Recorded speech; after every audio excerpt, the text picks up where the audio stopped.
banyak yang datang ini temannya Gus ini. Mungkin ada sesuatu yang ditanyakan ya. Sebelumnya Om Swastiastu. Oh iya, kalau Gus atau teman-teman mungkin menanyakan kiprah Bapak berkesenian, yaitu mulai tahun 65, zaman gestok waktu itu, sampai berlanjut sampai sekarang. Nah, kalau yang Bapak pelajari, yang Bapak lewati pada saat-saat yang sudah lalu, yaitu boleh dikatakan kalau Bapak sendiri yang mau milah-milah gitu, yang membagi, otomatis Bapak akan bagi beberapa hal. Satu, yaitu boleh dikatakan ada yang di tingkat SD. Yang di tingkat SD, jelas itu sebatas pelegongan, yang namanya tari lepas, batapa kabare, sapa jauh itu Bapak anggap tari lepas itu adalah baru setingkat SD.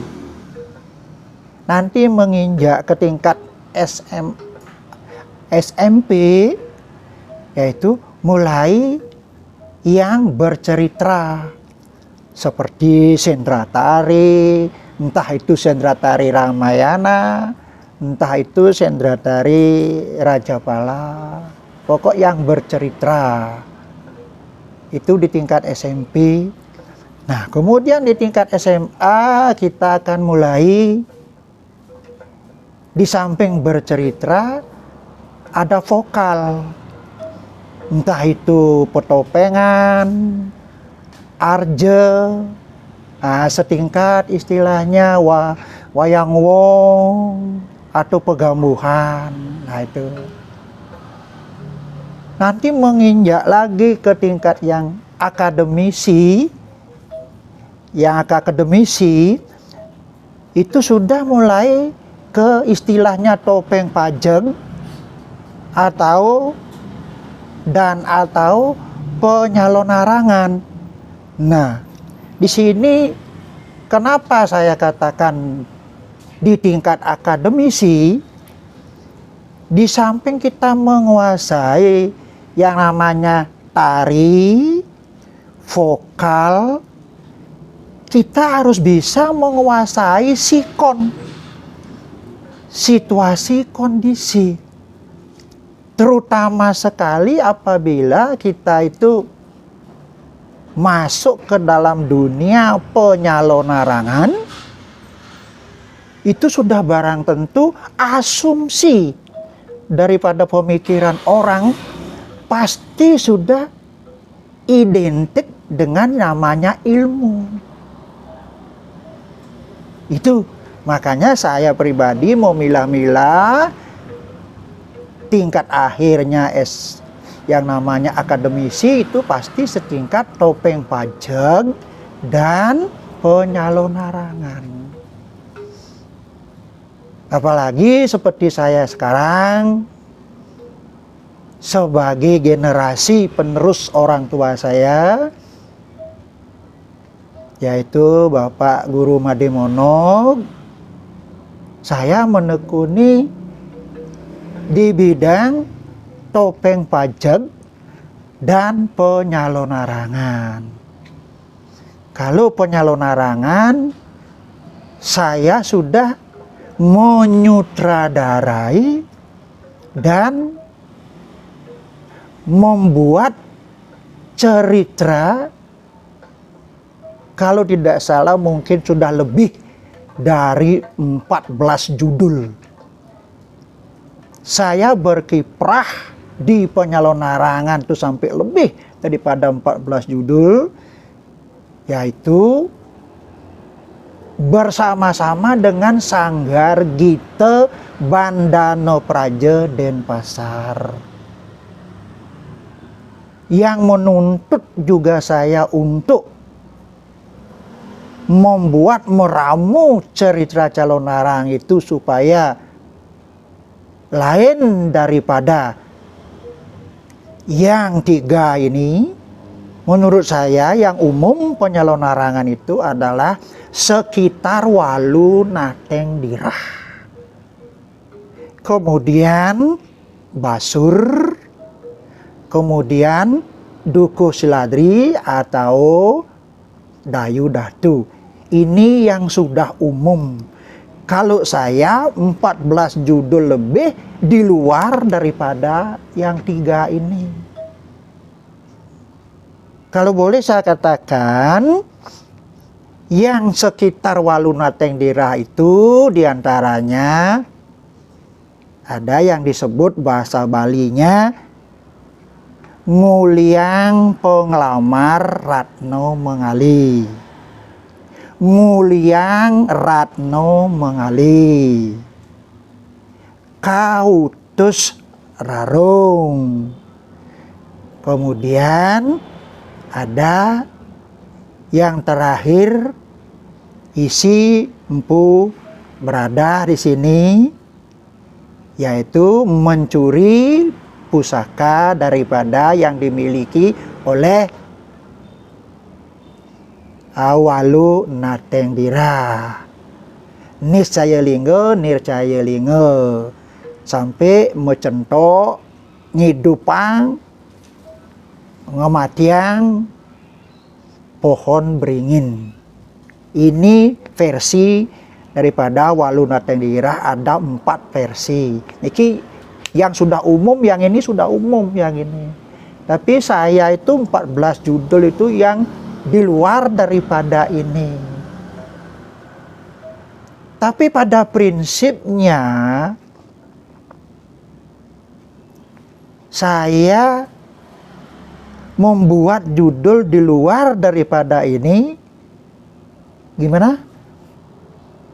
Oh iya, seperti apa yang adik katakan tadi, memang benar, saya itu menyesuaikan dengan sikon. Iya, betul. Menyesuaikan dengan sikon. Sikon itu bagaimana? Satu,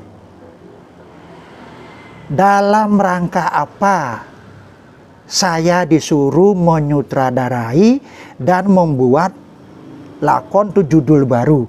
Dalam rangka apa? Di mana kemudian kalau misalkan di pura, sesungsungan apa saja yang ada di situ. Ini supaya bisa masuk semuanya di dalam cerita yang saya ramu. Betul seperti omongan adik itu. Harus saya menyesuaikan dengan sikon. Contoh, jangan sampai ada sesungsungan Barong Landung, lalu kita masukkan cerita Walu Nateng Dirah. Kan tidak etis. Tidak mau dia masuk gitu. Seperti air dengan minyak jadinya dia itu. Kalau ada sesungsungan Barong Landung, apa mesti yang harus kita garap gitu. Nah, di sini dah pemutaran otak daripada seorang sutradara. Kenapa demikian? Saya katakan pemutaran otak daripada sutradara. Contoh, pernah saya disuruh membuat penyalonarangan, yaitu Wayang Wong Calonarang. Jadi saya berpikir, Wayang Wong Calonarang yang dinamakan Wayang Wong itu otomatis ceritanya Ramayana. Ada ramanya. Seperti Wayang Wong misalkan di Celeput, misalkan di Tejakula gitu. Saya tahu itu. Pakai topeng, ceritanya Ramayana. Nah, ini saya bilang kepada yang nyuruh saya, ndak ada itu dari dulu semenjak saya kecil, tidak ada orang membuat wayang wong Calonarang. Lalu sautnya dia bagaimana? Itulah yang saya maksud. Tolong Pak Manggego buat yang tidak ada menjadi ada. Wih, 6 bulan saya minta tempo saat itu. Akhirnya tercetuslah di dalam benak saya, yaitu dengan judul Wayang Wong Calonarang dengan judul Cetik Swayem Prabe. Begitu. Jadinya saya ambil, saya kutip sedikit perjalanan Anoman yang mendapatkan bujuk rayu tipu muslihat dalam perjalanan oleh raksasi Swayem Prabe, sehingga dia sampai buta. Semua monyetnya itu sampai buta dan mendapatkan pertolongan seekor burung sempati, sehingga sembuhlah dia. Itu. Nah, di situ. Jadi saya berpikir pada saat itu, yaitu wayang wong Calonarang. Karena Calonarang yang saya tahu otomatis di dalam benak pemikiran orang itu adalah identik dengan ilmu. Itu satu.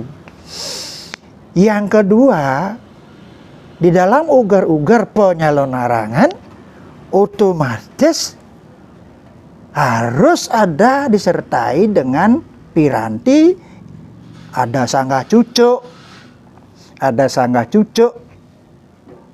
ada pohon kates, ada pengerehan, dan ada watang-watangan.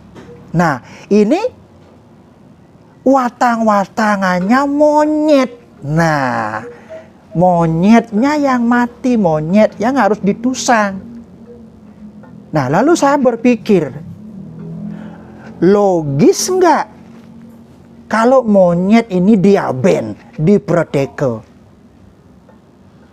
Tapi dalam benak pikir saya mengatakan itu logis.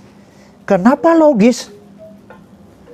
Sedangkan yang namanya hama saja masih diupacarakan diaben, tikus juga, apalagi ini monyet.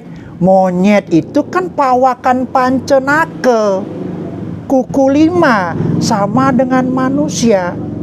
Di samping itu, monyet itu berada di pihak mana? Dia itu berada di pihak Awatara Wisnu, yaitu Sang Rama Dewa. Nah, begitulah alur pemikiran saya pada saat itu, sehingga watang-watangan yang ditusang, yang diproteke itu adalah monyet-monyet yang mati itu. Begitu, sehingga masuklah dia. Yang saya katakan tadi itu harus ada watang-watangan, harus ada pengerehan. Nah, dengan demikian bisalah diterima dengan rasio. Nah, kalau mau mengatakan masalah rasio, inilah dasar pertama kali saya untuk meramu suatu cerita. Pertama sekali supaya bisa diterima oleh rasio. Begitu pola pemikiran saya untuk menggarap suatu cerita, menyutradarai suatu cerita, supaya dia itu mau berbau penyalonarangan dan bisa diterima rasio. Suatu contoh lagi, pada waktu saya membuat lomba penyalon larangan sekota Denpasar, yaitu 4 kecamatan. Dengan maksud pada saat itu perjuru desa itu, kalau di desa itu mengadakan pertunjukan calon arang, baik itu merupakan tradisi, baik itu merupakan wangsit atau wahyu, sangat sulit untuk mencari 2 tokoh ini, yaitu Mata Gede dan Pandung. Sangat sulit. Itulah dasar saya untuk membuat lomba penyalon larangan. Nah, pada saat itu saya membuat judul Kaliyuga Nemu Kerta. Apa artinya? Di zaman Kaliyuga ini, bagaimana caranya kita itu supaya sedikit menemukan kerta, kekertan. Tanpa kita menemukan kekertan, tidak mungkin kita akan menemukan yang namanya merta. Jadi pangan itu tidak mungkin. Makanya Kaliyuga Nemu Kerta. Di zaman kali ini kita ini supaya bisa menemukan kekertan walaupun sedikit. Nah, di sana saya menginterpretasikan Siwoloko dengan babat dalam Watu Renggong. Makanya pada saat itu penyalon larangannya berisi topeng Sidakarya. Sehingga listibia saya, Pak Komang Astite, begitu juga yang saya minta sebagai juri, yaitu dosen isi, Pak Gusti Sweko, bingung saat itu. Kembali tanya kepada saya, Pak Man, ini dari mana sumbernya ini yang dikata ada orang bertanya? Apa jawaban saya? Begitu beliau. Saya bilang, jawabannya adalah ini saya berusaha menginterpretasikan yang namanya Siwoloke dengan babat dalam Watu Renggong. Makanya di dalam adegan itu biasanya Barong dengan Rangno ini dia berkelahi. Tetapi dalam adegan ini dia bercumbu rayu. Karena saya simboliskan Dewi Umo Durga adalah Rangda. Saya simboliskan Betara Siwa kalau Ludra yaitu dengan Banaspati Raja. Bercumbu rayu kalau seperti manusia bersenggama, kumpul alias suami istri.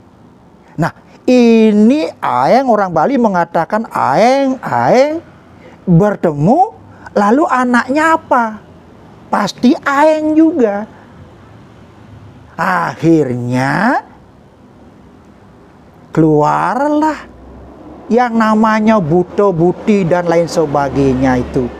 Ini yang membuat kali dunia ini. Karena Buto Buti kalau kali samar memedi jin setan atas pertemuan beliau. Nah, lalu bagaimana caranya nyomio? Tidak mungkin kita manusia ini akan kuat jenanonya biar itu mangku pendeta, tidak mungkin. Untuk nyomio masalah-masalah ini, bobutan ini, makanya kita nur keledangan asung kertelugrahe dalam Sidakarya supaya ikut teden nyomio. Makanya di dalam pertunjukan ini ada penyomio. ada bantennya, mangku-mangkunya, ada yang melanjutkan ponyomyo ini, yang mengantar. Yaitu saya pakai saat itu sampai sekarang adalah idersi. Makanya sampai sekarang Sanggar Gito Bandano Prajo itu calon narangnya adalah calon narang ritual. Karena memakai upakara. Karena mengatakan ritual, upacara, otomatis calon narang ini bisa masuk ke dalam pancayannya. Baik itu orang mengadakan upacara butoyannya ke, manusoyannya, sampai ke Pitro Dewo, calon narang yang ada di Gito Bandano ini bisa dikonsep sekian rupa supaya bisa masuk di dalam hal ini. Misalkan Pitroyanyo begitu. Jadi judul ceritanya adalah Atmo Kesasar. Nah, bagaimana caranya meramu ponyalo narangan ini supaya mau grafik titik atasnya itu adalah Atmo Kesasar. Membicarakan masalah Atmo. Tidak hanya asal tempel begitu aja. Seperti apa yang didengung-dengungkan di dalam tema PKB. Jangan tema PKB itu hanya asal nempel begitu aja. Biar bisa masuk dia langsung ke alur cerita. Ini yang membuat sutradara itu pusing 7 keliling. Nah, ini yang saya lakoni sampai saat ini. Seperti yang saya katakan tadi, mungkin sudah lebih daripada 14 judul. Nah, di samping itu saya mengatakan tadi, saya menekuni topeng pajak. Kalau temanya saya, kalau cara saya terutama di dalam melakoni penyidekaryan, itu saya fokuskan ke 3 pokok. Pertama, kita keluar di mana, kemudian tujuan kita apa, dan fokusnya yang kedua yaitu ke Buta. Setelah ke Buta, baru ke manusia. Setelah ke manusia, baru ke dewa. Otomatis juga seperti apa yang saya katakan tadi, topeng Sidakarya ini adalah sama juga tujuannya ponyomyo. Begitu juga kita mengadakan daripada pertunjukan ponyalo narangan, tujuannya tiada lain tiada bukan adalah untuk ponyomyo. Bukan untuk hura-hura, bukan untuk ajang kontestasi, bukan.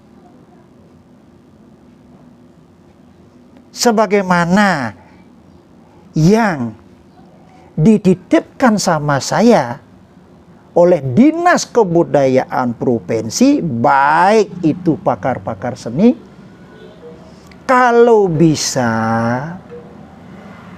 pertunjukan itu ada 2. Satu merupakan tontonan, yang kedua supaya bisa menjadi tuntunan. Bagaimana cara kita meramu baik itu di dalam penyalon larangan, baik kita itu pentas selaku topeng pajak. Jangan ngawur sama sekali deh. Dan yang saya senangi adalah pesan daripada nabi-nabi saya. Kalau kita jadi seniman yang ada vokalnya, satu, harus jelas konsonannya, a, i, u, e, o harus jelas. Apa yang kita ucapkan, kita katakan harus jelas, bisa didengar. Satu. Yang kedua, bisa dimengerti. Itu. Banyak penari-penari yang pinter ngomong, tapi orang nggak ngerti. Nah ini harus jelas dan harus mengerti. Itu pesan-pesan daripada nabi saya seperti itu. Itulah yang saya lakoni sebisanya saya. Lalu gimana? Oh, kalau dokumentasi, masalah dokumentasi yang adik tanyakan itu, nah disinilah miskinnya saya sebagai seorang seniman. Jadi saya tidak punya dokumentasi di antara semua yang pernah saya lakukan itu, saya tidak punya. Tetapi kalau adik mau menanyakan file-file cerita, nah di sini saya ada, masih file-file ceritanya masih ada di sini nih, gitu. Ini yang berupa map ini semua ini ada ini file-filenya ini semua ada di sini ini. Nah, ini seperti yang saya katakan tadi itu, Kali Yuga Nemu Kerto itu. Nah, ini Kali Yuga Nemu Kerto masih ada, saya punya file-filenya. Tapi yang berupa video pementasan itu saya tidak punya. Mungkin orang pada saat itu yang punya HP, yang nonton mungkin dia yang punya. Jadi saya tidak punya dalam hal itu gitu. Nah, seperti ini misalkan Gusti Ayu Pelung, saya buat judul Gusti Ayu Pelung, semua ada file-filenya tuh. Nah kalau gimana? Oh bisa saya terangkan secara singkat tuh bisa, tapi jangan secara mendetail, nanti banyak ngabisin waktu, enggak bisa saya. Kalau singkat-singkat oke, saya akan terangkan secara singkat. Misalkan Kali Yuga Nemu Kerto kan sudah tadi, yaitu Siwoloko dengan babat dalam Turenggong sudah saya terangkan tadi. Nah kalau ini misalkan Gusti Ayu Pelung begitu. Nah ini saya menggarap yaitu Ida Dwagung Putra Klungkung memperistri Gusti Ayu Pelung dari Karangasem, tapi beliau tidak punya keturunan. Jadi Gusti Ayu Pelung ini tidak punya keturunan. Dwagung Putra ini dia senang lancong-lancong, senang judi. Sampailah dia itu main judinya ke Badung. Sekarang kok dia Denpasar, yaitu di Pemedilan, judi sabung ayam. Karena seringnya ke sini ketemulah dengan Gusti Ayu Peganan. Singkat cerita, jatuh cinta dan akan diperistri. Gusti Ayu Peganan berjanji untuk bertemu di pesisir pantai Jumpai, begitu dek. Nah, istrinya Gusti Ayu Pelung ini sudah punya rasa curiga. Kenapa lama-lama main judi ke Denpasar, ke Badung gitu. Kemudian dia mengatakan, suaminya mengatakan, Bagong Putra mengatakan cinta dengan Gusti Ayu Pegandan dan akan memperistri. Nah, seperti pepatah mengatakan, lain di bibir, lain di hati. Seolah-olah Gusti Ayu Pelung ini merasa senang akan dicarikan madu, gitu. Dan sanggup akan menjemput Gusti Ayu Pegandan di pinggir pesisir Jumpai. Tetapi bukannya menjemput ini Gusti Ayu Pelungnya. Sampai di sana dia berkelahi dan Gusti Ayu Pegandan dibunuh. Dan dikubur di sana, di pinggir pantai sana. Laporannya kepada Dewagung Putra sama suaminya, dibilang Gusti Ayu Pegandan itu bohong, tidak ada datang. Tapi berselang sekian hari,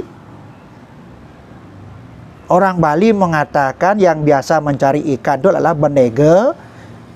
Bendegenya itu pada saat menjelang maghrib sandikala itu melewati daripada kuburan Gusti Ayu Pegandan di situ. Mendengarlah suara tangisan. Tetapi setelah ditengok tidak ada apa. Sering seperti itu saat tertentu kelihatanlah bayangan seorang cantik di atas gundukan pasir di mana Gusti Ayu Pegandan dikubur oleh Gusti Ayu Pelung. Dan suara itu menitipkan pesan, tolong sampaikan kepada Dewagung Putra, bilang saya calon istrinya Gusti Ayu Pegandan yang dari Badung dibunuh oleh Gusti Ayu Pelung di sini. Tolong sampaikan pesan saya itu. Akhirnya pesan itu disampaikan kepada suami daripada Gusti Ayu Pelung, yaitu Dewagung Putra. Pertamanya ini tidak ngaku, akhirnya ngaku. Terjadilah pertengkaran suami istri Gusti Ayu Pelung dan Dewagung Putra, sehingga akhirnya ini diusir kembali ke Karangasem. Itu isi cerita singkatnya. Tetapi kuncinya seperti yang apa saya katakan tadi, bagaimana cara kita meramu cerita itu supaya mau dia itu berbau penyalonarangan. Ya, biar ada pengerehannya, pengundangannya, biar ada watang-watangannya. Itu walaupun begini ceritanya, gimana cara kita meramu supaya dia itu mau berbau penyalonarangan, dan ini bisa diterima rasio, tidak asal gitu. Nah, ini yang saya katakan tadi, wayang wong calonarang itu dengan judul Cetik Swayam Prabo. Nah, ini yang saya katakan tadi, saya minta tempo 6 bulan. Ini semua ada file-filenya, semua ada filenya. Cuma dokumennya seperti yang saya katakan tadi berupa video begitu tuh, VCD itu saya tidak punya. Nah, ini lagi Baruno Murti. Nah, ini saya terinspirasi pada waktu saya sembahyang ke pura, apa namanya guys tuh? Pura Campuan Sinu Segara. Nah, itu di Padanggala. Nah, di situ saya bilang akan ngayah calonarang sama mangkunya. Saya dimintain, napi lampaannya Pak Man, begitu dia, apa judulnya? Aduh, kasih saya tempo dulu. Saya tempo 7 hari. Kemudian saya berpikir, Ini di pinggir pantai. Puronya otomatis ini ada campuran kali, percampuran, pertemuan antara kali dengan laut. Apa dipakai cerita? Nah, sehingga saya mengambil ceritanya Barunomurti, kemarahan daripada dewa laut. Kenapa marah? Karena banyak orang membuang sampah, membuang bangkai ke sana. Itu makanya dia marah. Kita ini kan tahu pada saat-saat kita itu mengadakan upacara pemelisan. Ngapain kita ke laut melis itu? Nah itu. Artinya di laut itu adalah 3. Pesucian buta, pesucian manusia, pesucian dewa. Terus sekarang dibuangin sampah, bangkai ke sana. Siapa yang mau terima? Kan jelas tidak mau terima. Ini makanya beliau marah, maka saya buat Barunomurti. Jadi singkat ceritanya, kalau saya ceritakan singkat, itu Dewi Danu jelas itu letaknya di Batur. Yang Putranjaya, saudaranya, jelas toh langkir Besaki. Dewi Danu kesenangannya ya seperti apa yang kita nikmati sekarang, yaitu tumbuh-tumbuhan, bunga-bunga, buah-buahan di sana, apa kul atau apa gitu sana itu. Kalau yang di Besaki, yang Putranjaya melihara binatang, segala macam binatang, sarwa walungan. Kalau Dewi Danu, sarwa tumuwuh. Saat tertentu ini ke sana. Binatang ini habislah tanaman di Batur. Marah Dewi Danu.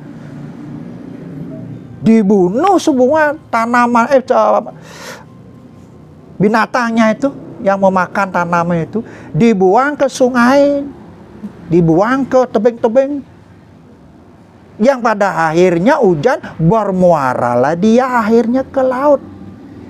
Jadi kali yang dilewati oleh kotoran bangkai sebagai itu, jadi baunya nggak enak, baunya pengit, sehingga ada yang disebut dengan tukad melangit, gitu.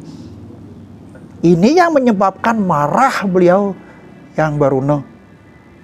Jadi sampah dan bangkai-bangkai tadi itu di Pastu orang Bali mengatakan dikutuk menjadi sasab merana, itu. Nah, itu cerita singkatnya menjadilah sasab merana. Sehingga kita perlu mengupacarai. Makanya ada istilah nanglo merana. Nah, ini bagaimana cara kita ini meramu kembali cerita ini. Supaya dia mau berbau penyalonarangan dan bisa diterima oleh rasio kembali begitu. Nah ini Barunomurti kemarahannya ini. Dan ini sudah pentas di mana-mana ini cerita saya ini. Ke PKB juga sudah ini.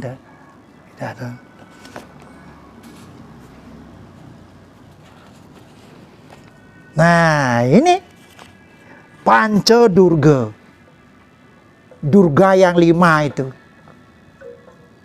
Ini inspirasi saya pada saat itu. Sekarang dunia bumi ini sudah kalut, ribut. Tidak tahu saudara, tidak tahu teman. Sudah ribut kali, udah ribut gitu. Jadi karena kemasukan daripada Pancadurga ini. Itu. Ah, ini perlu disomil. Itu.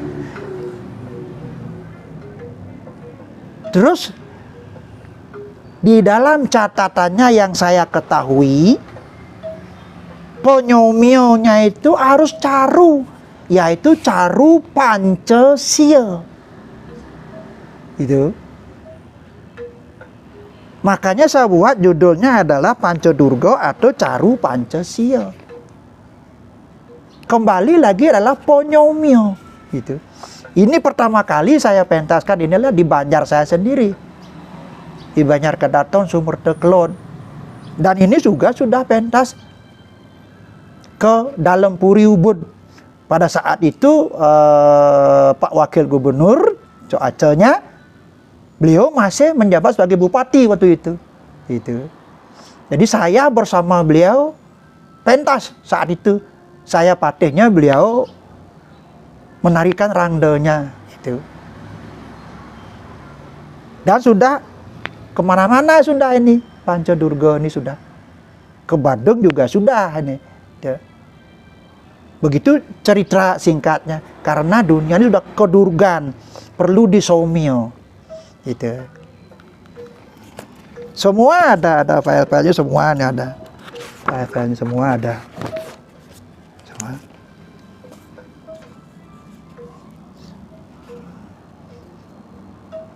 Nah, ini Tantra Bairawo. Saya ketawa dulu. Di Panti Denpasar, di sana dia punya sesungsungan dedari. Di samping Rangdo Barong ada dedari sana tuh. Jadi mangkunya di sana itu minta sama saya, Pak Man, tolong buatkan saya penyalon larangan yang biar ada dedarinya itu. Waduh, saya bingung saat itu.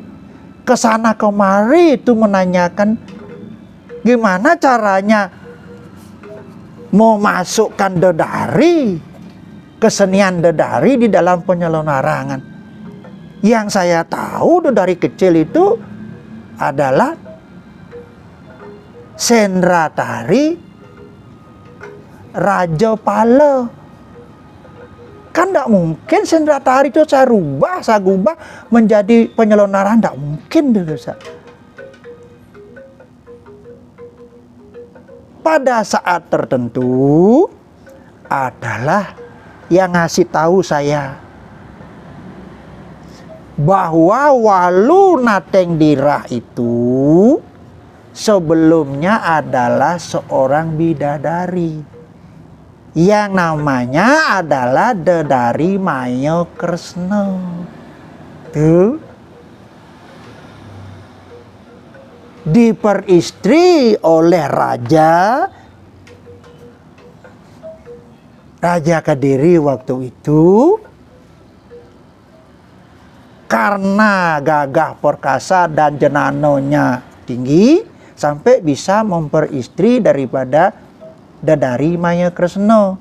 Tetapi setelah memperistri Dedari Maya Kresna, kecongkakan raja itu mulai muncul. Diperintahkan patihnya itu mengaturkan gadis yang perawan setiap hari satu-satu. Ini yang tidak diterima oleh Dedari Maya Kresna yang sudah diperistri oleh beliau. Dinasehati malah ini yang dimarahi. Akhirnya Dedari Maya Kresna ini bersemedi minta petunjuk. Turunlah Batari Durga dan Kalika memberikan kesaktian yang namanya Tantra Bairawo. Setelah mendapat kesaktian itu, dinasehati suaminya supaya berhenti bermain perempuan setiap hari begitu. Marah.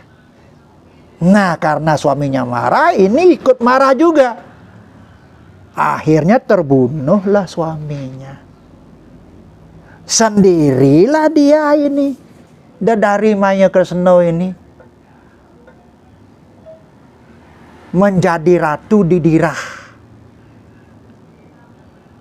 Karena dia sendiri tidak ada suami, otomatis disebut dengan balu.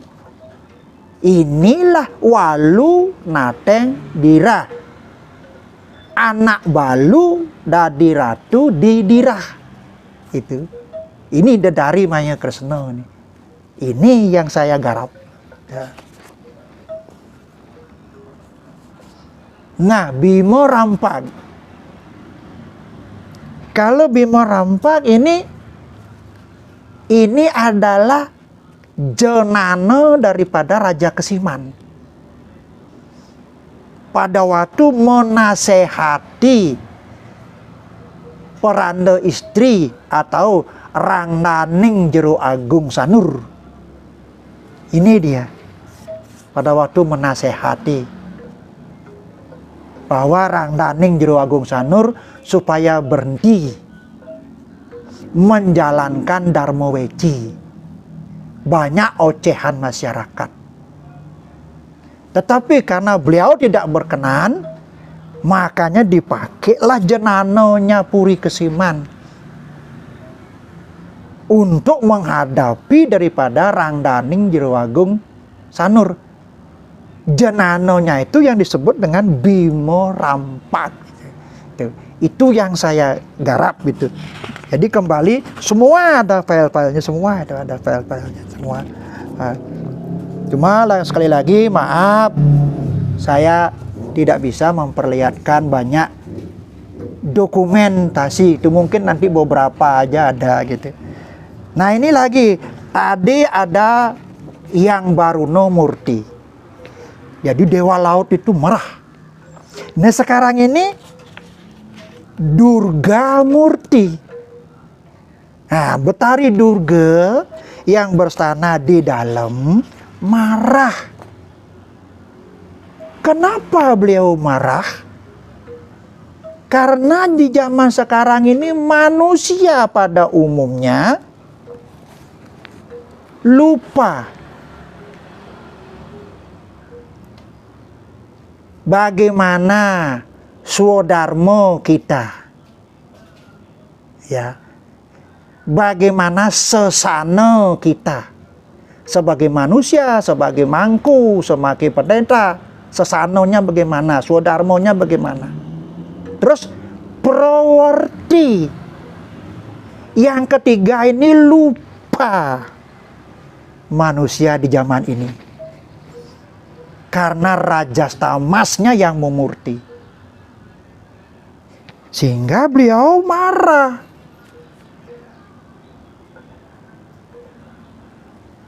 Manusia ini diuji.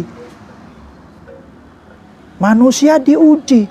Karena manusia lupa dengan yang tadi itu.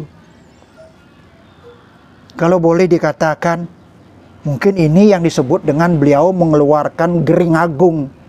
Apa disebut itu zaman sekarang itu? COVID-19 itu, Omikron itu. Diuji manusia itu, supaya eling gitu. Jadi bagaimana cara saya meramu ini supaya dia mau berdebat, yaitu menjadi perdebatan penyalon larangan. Ini saya ramu sedemikian rupa. Itu salah satunya saya tonjolkan salah satu patih tidak terima dengan manusia diuji karena manusia sudah subakti dan lain sebagainya. Begitu patih itu. Tapi jawaban beliau bagaimana? Diberi contoh. Sembahyang. Wih, asik sembahyang. Tangan naik. Menyatukan. Sini ada kembangnya. Diantar oleh pendeta. Ke surga, ke surga. Tidak ada. Nah, pada saat begini. Nah, ini teleponnya kering begitu. Nah, ini tangannya satu di atas. Yang satunya ini menjawab telepon. Sebentar dulu, kamu ngaduk-ngaduk saja ini. Saya masih lagi sembahyang. Ntar dulu. Begitu jawabannya dia. Ini etis enggak? Sembayang pakai tangan kiri. Sebagian lagi esibak nih. Ini contoh salah satu.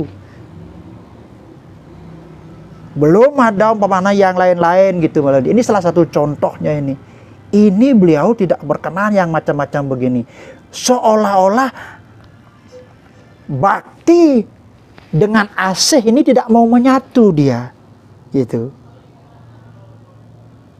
Seolah-olah akhirnya diprediksi manusia itu tidak fokus untuk mengaturkan sembah bakti kepada beliau, makanya diuji Durga Murti. Ini semua ada file-filenya nih. Semua.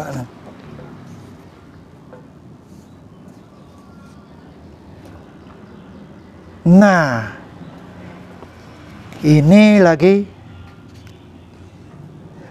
Pakso Bairawo. Nah, ini Pakso Bairawo ini.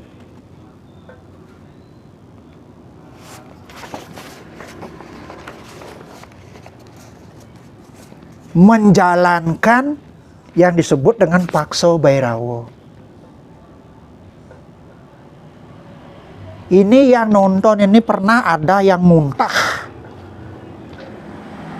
Karena seorang pendeta, seorang empu, di samping menjalankan sehari-harinya sebagai seorang pengempuan, seorang empu, seorang pendeta, pada saat-saat tertentu, tengah malam dia itu menjalankan Pakso Bairawo, yaitu memangsa bangkai manusia yang dikubur di kuburan, dengan maksud membantu orang-orang yang tidak mampu untuk ngaben dan lain sebagainya, untuk bangkai itu, jenazah itu, untuk bisa kembali cepat ke Panca Mahabhuta. Beliau yang membantu memakan itu. Pada saat itu saya memperankan sebagai pendetanya. Saya bangunkan bangkai kecil dari kuburan, saya pakai boneka. Boneka itu saya robek. Di dalamnya saya masukin sosis. Sosisnya saya kasih saus, saya kasih kecap banyak, seolah-olah kecap itu darahnya. Begitu bangkai kecil ini, boneka ini saya angkat, saya masukkan tangan saya ke perut yang sudah dirobek itu, saya makan. Padahal saya makan ini sosis, tapi kelihatan orang itu saya mau makan itu adalah usus manusia. Banyak yang muntah pada saat itu gitu. Nah, ini bagaimana cara kita ini. Dan lagi hukumnya yang dia ini adalah hukuman pati, karena tidak sesuai dengan Desa Kalapatra, Desa Mawa Cara. Seorang pendeta berlaku seperti itu. Jadi dia kena danda, gitu, kena hukuman. Jadi hukumannya hukuman pati. Jadi dia harus mati. Gitu. Gimana caranya meramu ini? Buat ada. Nah, yang ini yang berada di Kerajaan Kesiman lagi, Manas Mas atau pengeger mangku dalam tembau. Jadi Manas Mas ini letaknya di Pura Dalam Tembau. Ini ceritanya pada waktu Raja Kesiman untuk melebarkan jajahannya ke Mengui. Salah satu alat yang harus dipakai adalah Manas Mas. Manas Mas ini dijaga oleh Mangku Dalam Tembau sebagai pengempon daripada Pura Dalam sana. Pate yang diutus untuk mengambil Manas Mas ini berdebat dengan Mangku. Setelah diketahui, diceritakan bahwa adalah suruhan Raja Kesiman dengan maksud adalah begini-begini, akhirnya berbalik. Mangku dalam Tembau juga membantu Raja Kesiman untuk memperluaskan jajahannya ke Mengui. Kenapa sini ditulis pengeger Mangku dalam Tembau? Wajar, boleh kok. Seorang pemangku itu mempelajari kiri kanan. Boleh. Mempelajari kiri kanan boleh. Tapi melakoni yang kiri ini tidak. Jadi Mangku ini banyak punya anak buah, sisyo. Sisyonya itu yang melakoni pengeger itu. Dia hanya nuntun aja. Karena dia tahu bagaimana pelajaran kanan Darmo Sadu, bagaimana pelajaran kiri Darmo Weci, dia tahu. Gitu. Bukan dia yang lakoni, tidak. Tapi dia yang nuntun anak buahnya untuk keperluan-keperluan yang positif. Bukan untuk menyakiti orang, enggak. Ini yang saya ramu gitu. Dan semua ada filenya, sekali lagi semua ada file-filenya semua. Ada. Nah, kalau Klinyar Kasemaran ini sudah seperti apa yang saya katakan tadi, cerita umum. Cerita umum Dukuh Seladrinya ini, gitu. Bukan Dukuh Seladrinya yang saya angkat, bukan Dayu Datunya yang saya angkat, tapi Klinyarnya. Kenapa? Maaf saja, maaf. Bukan saya merendahkan kaum wanita, tidak, gitu. Tapi di zaman ini beda sekali pada waktu zaman saya masih kecil-kecil. Jadi orang perempuan pemudi itu masih malu-malu sekali untuk mendekati orang laki. Tapi di zaman sekarang tidak. Asal sudah kenal tidak malu-malu. Bahkan kalau ada rasa senangnya tidak segan-segan untuk datang ke yang laki. Nah, inilah inspirasi saya mengangkat si Klinyarnya. Kenapa? Klinyar ini diutus oleh Dayu Datu untuk membunuh.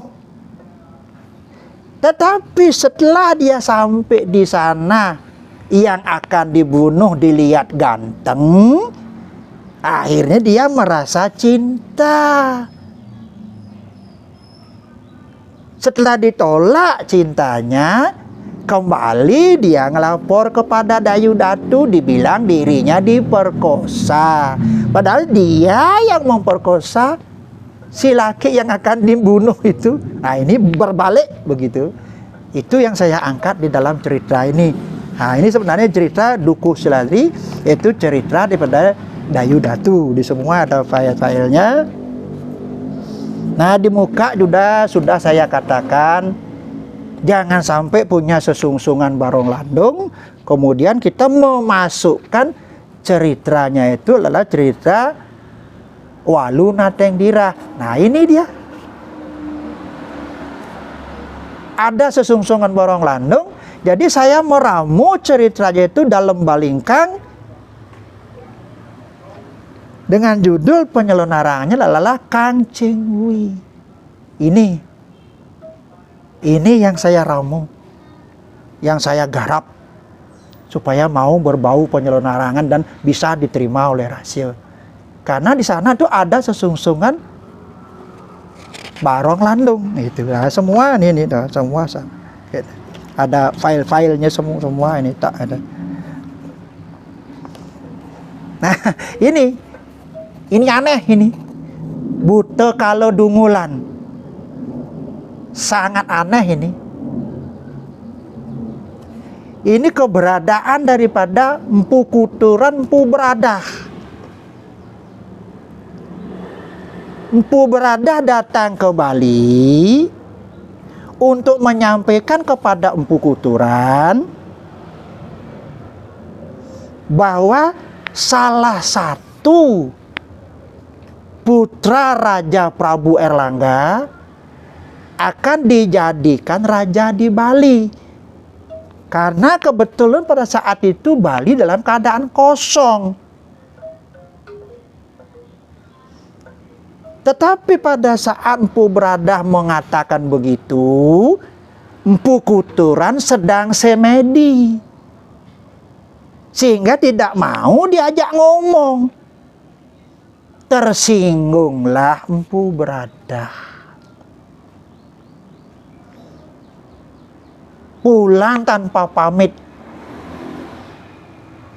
Bagaimana ngajak orang ngomong, orang semedi diajak ngomong. Tidak mau menunggu sudah. Nah, di situ salahnya. Sehingga jenanonya beliau dipakai untuk ngusak-ngasik daripada semedinya Empu Kuturan. Seperti yang saya katakan tadi itu, istilahnya ngeredano. Sehingga gumatat gumitit itu keluar. Buto, buti, samar, memedi itu keluar. Berkat jenanonya daripada Empu Beradah. Nah, setelah selesai semedi, ada laporan bahwa suasana Bali seperti ini. Nah, dari sinilah akhirnya ada yang disebut dengan ngelawang, gitu. Makanya mulai istilahnya penyajan apa itu adalah orang ngelawang. Patut maksudnya nyomil. Nah, ini dah gara-garanya Empu Beradah dengan Empu Kuturan gara-garanya akan terjadi ngelawang. Sampai Buddha Kliwon Pang. Gitu. Ini dia. Buddha Kala Dungulan.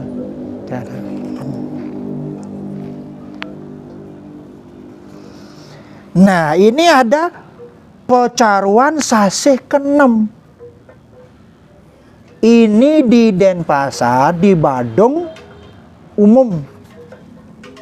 Umumnya bagaimana? Sugre Ratu Gede Mecaling Dalempet datang ke Bali. Yang disebut dengan Bali itu adalah inilah Denpasar, Badung ini. Itu yang disebut dengan Bali saat itu. Beliau datang ke Bali dengan anak buah antek-anteknya untuk mencari Thailand, itu orang Bali mengatakan itu.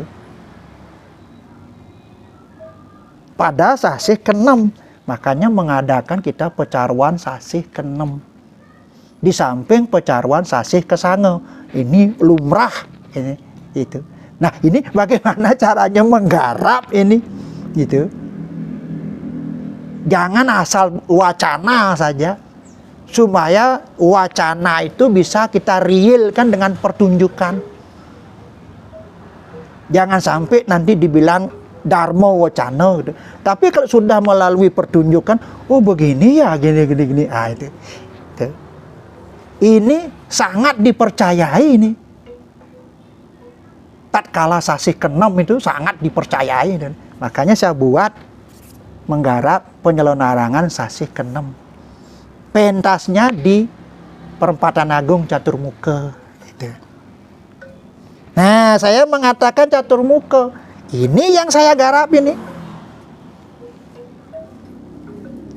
Penyelenggaraan dengan judul Caturmuka atau Brahmo Murti. Pemurtian daripada Betara Brahmo. Beliau marah karena kepalanya dipenggal lagi satu. Nah, ini bagaimana caranya nyomil. Nah, itu. Ini yang saya garap. Di samping benak pikiran saya, mudah-mudahan masyarakat eling, ingat bahwa sekarang itu ada patung Caturmuka yang dulunya adalah lonceng, jam gede, jam besar, sekarang diganti dengan Caturmuka yang asri, ada kolam air mancurnya. Itu bukan tempat untuk selfie. selfie. Makanya saya buat menggarap penyalon larangan dengan judul Brahma Murti atau Catur Muka. Supaya orang tahu kenapa kok di sana itu ditaruh patung Catur Muka. Apa maksud dan tujuannya? Tuh, supaya orang ngerti. Makanya saya visualisasikan dengan pertunjukan penyalon larangan. Dan saat itu saya menggabung 3 calon orang besar. Paguyuban Gases Bali dengan calon arang saya yaitu Gita Bandano Praja Denpasar, dengan penyalon larangan lagi satu Paguyuban Kama Sutra. Saya gabung jadi 3 pada saat itu. Dan saya mohon restu kepada pada saat itu kebetulan Pujawali di Pura Jagatnata. Jadi yang menghantarkan wali itu adalah Ratu Pranda Buruan Sanur. Saya mohon restu pada beliau pada saat itu bahwa akan mementaskan seperti ini. Yang paling terpenting adalah jagi akan nedonang Betara Tirta Murwo Daksina di Catur Muka. Berkenan beliau pada saat itu.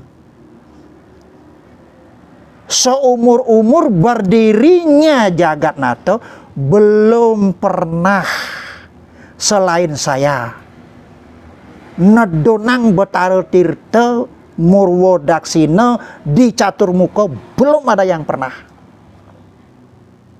Dan belum ada yang berani mementaskan penyalon larangan di Catur Muka. Sampai saat ini belum ada yang berani. Saya sudah 3 kali. Nih yang saya ramu, yang saya garap Catur Muka. Jangan sampai nanti ada pemikiran itu adalah tempat selfie. Bukan.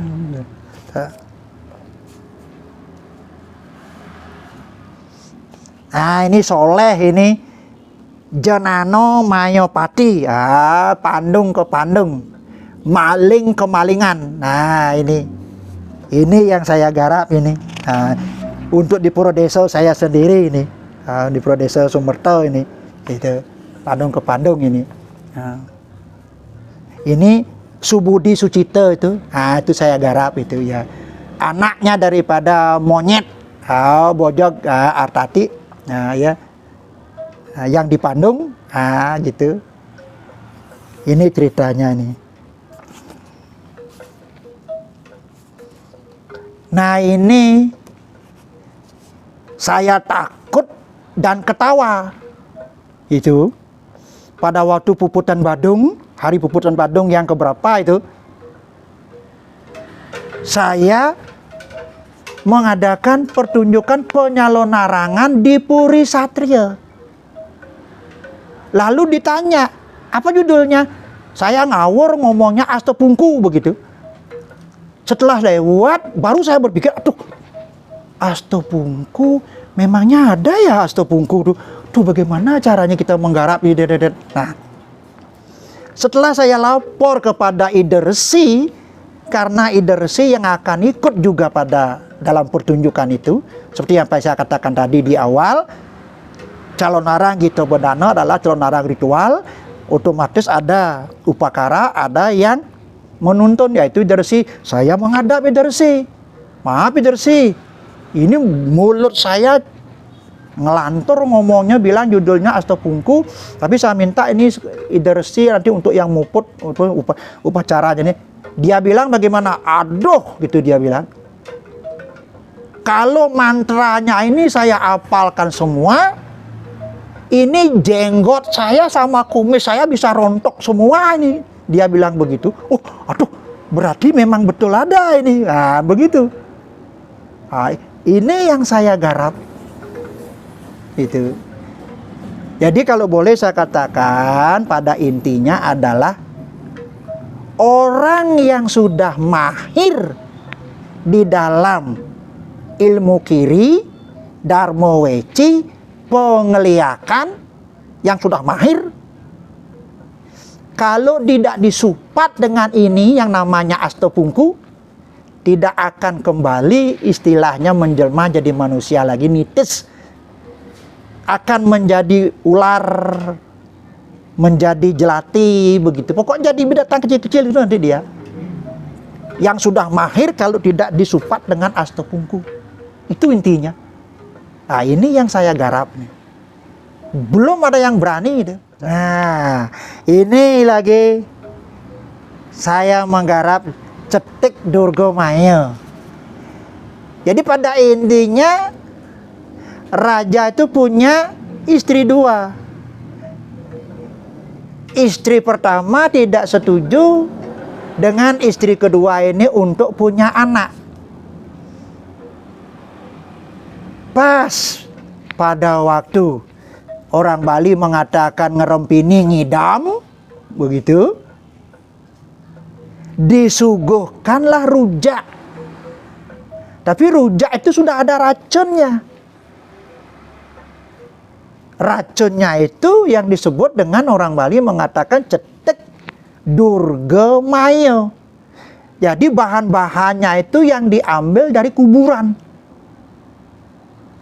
Kemudian dimintakan kekuatan kepada Betari Durga dan Betari Kalika. Kekuatan daripada racun itu. Makanya ini disebut dengan cetek Durga Maya. Jadi pada intinya untuk meracun istri raja yang kedua yang sedang ngidam itu, ngerempini itu. Ini yang saya garap ini. Semua ada file-filenya itu.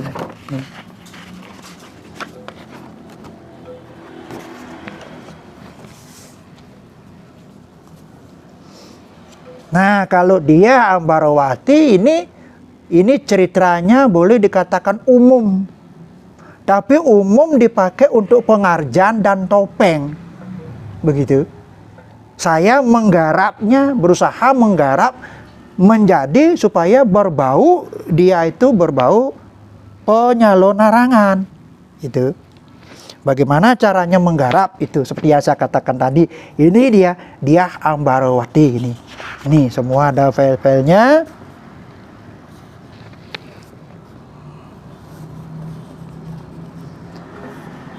Ini yang paling menggemparkan ini. Ketatuaning Sapuh Leger. Ini kan cerita wayang yang paling pingit ini. Wayang Nyapu Leger. Ini saya garap ini supaya dia berbau calon arang. Gimana caranya ini? Nah ini cukup cukup sulit ini. Menggarapnya cukup sulit ini. Karena ini sudah cerita umum nih. Sapuh Leger sudah umum. Tapi menggarapnya dia supaya berbau, dia penyalonarangan gimana? Seperti yang saya katakan tadi, rasionya itu biar jalan, itu rasio. Bisa diterima oleh akal. Ini beratnya nih.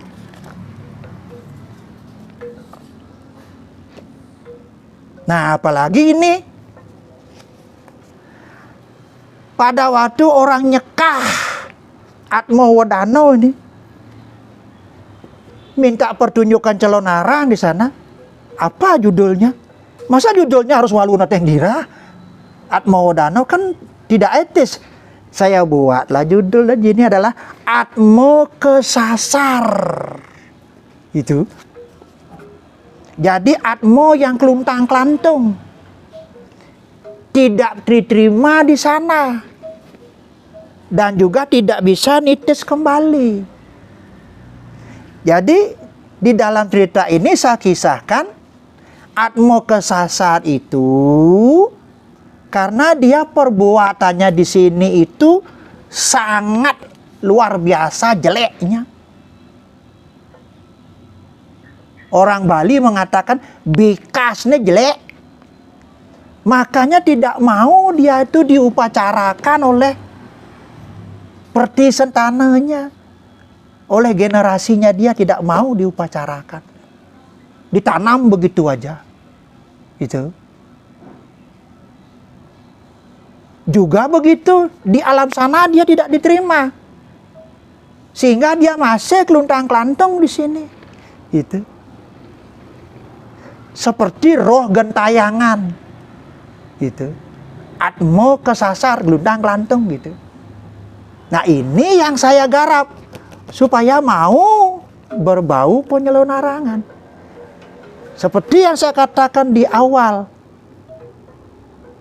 supaya mau juga di sana itu ada upacara apa, itu supaya mau dia itu istilahnya ngemet antara kita, judul pertunjukan kita dengan upacaranya orang. Itu upacara Atmo Wedano, inilah dia Atmo kesasar. Contohnya makanya ada Atmonya itu pada saat itu ada yang bawa bedil, ada yang bawa celebongkakan, yang bawa bedil orang perempuan. Di dalam pertunjukan itu nanti ditanya dia, karena maaf aja, karena di dunia ini dia sering meminjam laki orang, meminjam suami orang. Nah ini, nah yang membawa celebongkakan begitu orang laki, karena dia sering meminjam istri orang, banyak memperkosa. Bah, begitulah hukumannya dia di sana. Hukumannya dia di sini tidak mau diupacarai oleh keluarganya. Nah, ini yang saya garap gitu. Nah, dan lain sebagainya. Ini ada juga lagi satu ini. Lilo Rawi Sungsang juga ada lagi satu. Nah ini kalau saya hitung ini lebih dari 14 ini. Mungkin sampai 1920-an ini saya sudah menggarapnya seperti ini gitu. Nah sekali lagi, begitu yang bisa saya sampaikan, dan begitulah sepak terjang saya sebagai seorang seniman yang merasa tergugah oleh situasi dan kondisi, begitu juga tergugah dengan keadaan sikon yang sangat sulit yang harus saya isi, sehingga saya berusaha untuk berkreativitas dan supaya tidak menyalahi daripada hukum-hukum itu, ugar-ugarnya supaya tidak salah. Itu yang saya berusaha lakoni. Kalau masalah penyelonarangan dan topeng penyidakaryan, itu titik pertamanya tahun 2000 sampai sekarang. Nah, begitu yang bisa saya sampaikan. Kurang lebih mungkin ada yang tidak berkenan, saya mohon maaf yang sebesar-besarnya. Saya sebagai pelaku seni, begitu yang bisa saya sumbangkan, di mana saya harus sumbangkan, begitu yang saya bisa sumbangkan. Sekali lagi mohon maaf dan terima kasih atas partisipasinya. Sekali lagi saya mohon maaf dan saya tutup akhiri apa yang saya sampaikan tadi dengan mengaturkan Paramesanti. Om Santi, Santi, Santi. Om.